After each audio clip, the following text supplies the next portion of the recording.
Everyone, here in this fall season, I have been experimenting a little bit with how do we do some riffs on classics. And so one that I have found so far that's been received very well is an old fashioned that uses a little bit of apricot liqueur. And so today we're going to get into it again, just an adjacent riff to it.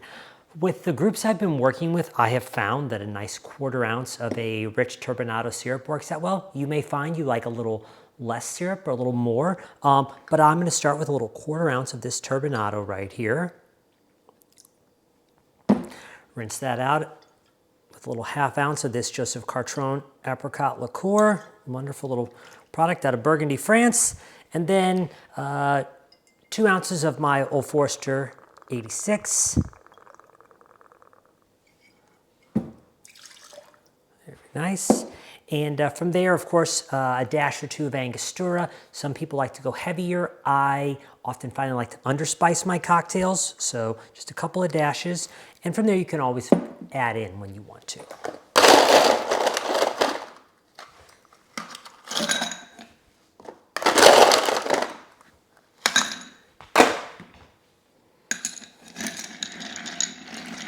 All right, and if you've got a large cube on hand, you can always go ahead and break that bad boy out like so.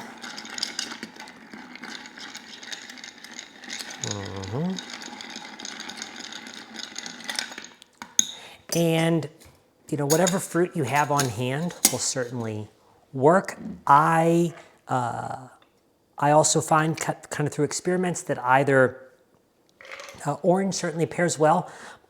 But again, lemon and apricot love each other, so a little peel of lemon is going to help make the cocktail brighter. Orange will certainly make it a little bit sweeter, so we'll kind of give that a little expression over the top. And voila, a lovely, lovely Apricot Old Fashioned. So certainly the apricot's bold enough you can pick it up, but look, a lot of lemon on the nose. Yeah, get a lot of nice sweetness, but the heat of the ethanol on the backside. Again, like I said, for dealer's choice, I want a little light on the bitters. So certainly if I added another dash right now, we're gonna get then a lot more of those traditional spice notes. So this is a little bit more of the thing to taste, where if I'm going to the trouble to put the apricot in here, I don't really want to overpower it. But,